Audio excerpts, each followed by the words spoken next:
আসসালামু আলাইকুম। করছি অনেক বেশি স্বাদের লইট্টা শুটকির ভুনা। অনেকেই হয়তো এই ভুনাটি অনেকভাবে করে থাকেন, কিন্তু আজকে আমি যেভাবে ভুনাটি করছি এভাবে করে ভাত খেলে প্লেটের ভাতের সাথে সাথে পাতিলের ভাতও শেষ করে ফেলবেন। তো চলুন দেখে নিই কী করে এই মজাদার ভুনাটি করে নিয়েছি। তো লইট্টা শুটকি ভুনার জন্য প্রথমে এখানে 100 গ্রাম লইট্টা শুটকি নিয়ে নিয়েছি। আর এই লইট্টা শুটকিগুলো কিন্তু এখন পরিষ্কার করে কেটে নিতে হবে। এর মধ্যে যে কাটাকুটি রয়েছে সেগুলো বাদ দিয়ে তারপর এভাবে ছোট ছোট করে কেটে নিতে হবে। চাইলে কিন্তু আপনারা আরও বড়ও করতে পারেন, আবার চাইলে ছোটও করতে পারেন, আপনাদের ইচ্ছা। তো শুটকিগুলো প্রথম অবস্থায় কড়াইতে দিয়ে ভেজে নিতে হবে। তো লইট্টা শুটকি ভাজার জন্য আমি কড়াইতে লইট্টা শুটকিগুলো দিয়ে নিয়েছি। তারপর মিডিয়াম টু লোয়ের মাঝামাঝি তাপমাত্রা রেখে এই লইট্টা শুটকিগুলোকে আস্তে আস্তে ভেজে নিতে হবে। এই লইট্টা শুটকিগুলো ততক্ষণ পর্যন্ত ভেজে নিতে হবে যতক্ষণ না পর্যন্ত বাদামি একটা কালার চলে আসে। তো বাদামি কালার চলে আসলে এর মধ্যেই পানি দিয়ে দিতে হবে। এই অবস্থায় কিন্তু পানিটি গরম রয়েছে, সেই গরম পানিতেই খুব ভালো করে লইট্টা শুটকিগুলোকে প্রথম অবস্থায় ধুয়ে নিতে হবে। তারপর আরও 2-3 বার ধুয়ে নিতে হবে। এভাবেই শুটকিগুলো ধুলে আর বালি বালি লাগবে না। তারপর একটি ব্লেন্ডার মগে আমি দিয়ে নিয়েছি 3 থেকে 4টি দেশি রসুনের কোয়া। তারপর এর মধ্যে দিয়ে নিয়েছি শুকনো মরিচ। শুকনো মরিচটা আপনারা আপনাদের স্বাদ অনুযায়ী দিয়ে নেবেন। তো রসুন এবং শুকনো মরিচ একসাথে ব্লেন্ড করে নেব। তো ব্লেন্ড করে নেওয়া হয়ে গিয়েছে। এবার কড়াইতে দিয়ে নিচ্ছি পরিমাণ মতো সরিষার তেল।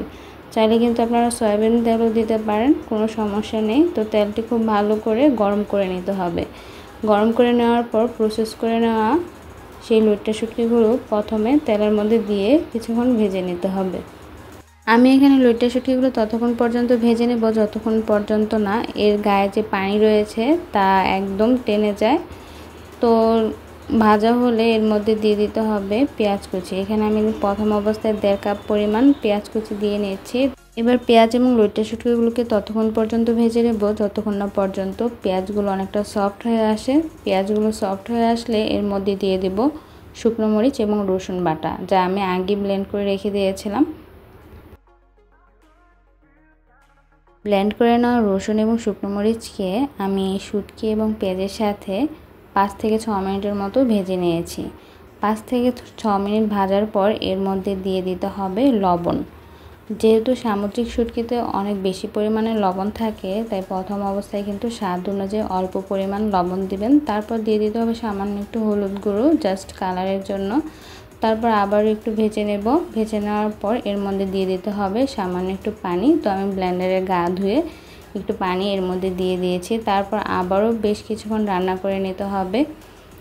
কিছুক্ষণ রান্না করে নিলে দেখতে পাবেন যে এই শুটকি থেকে তেল তেল ছেড়ে আসছে। ওই পর্যায়ে দিয়ে দিতে হবে আরও 1/2 কাপের মতো পেঁয়াজ কুচি। শুটকি ভুনা হয়ে আসার আগ মুহূর্তে এই পেঁয়াজ কুচিগুলো দিলে পেঁয়াজগুলো অনেকটা চেয়ে থাকে আর দেখতেও অনেকটা লোভনীয় লাগে, কারণ প্রথম অবস্থায় যে পেঁয়াজ কুচি দেওয়া হয় তা কিন্তু গলে যায়। তো হয়ে গিয়েছে মজাদার লইট্টা শুটকির ভুনা। আশা করি এই লইট্টা শুটকির ভুনার রেসিপিটি আপনাদের কাছে ভালো লেগেছে। ভালো লাগলে অবশ্যই আমার ভিডিওতে লাইক দিয়ে আমার পাশে থাকবেন। সবাই ভালো থাকবেন। আল্লাহ হাফেজ।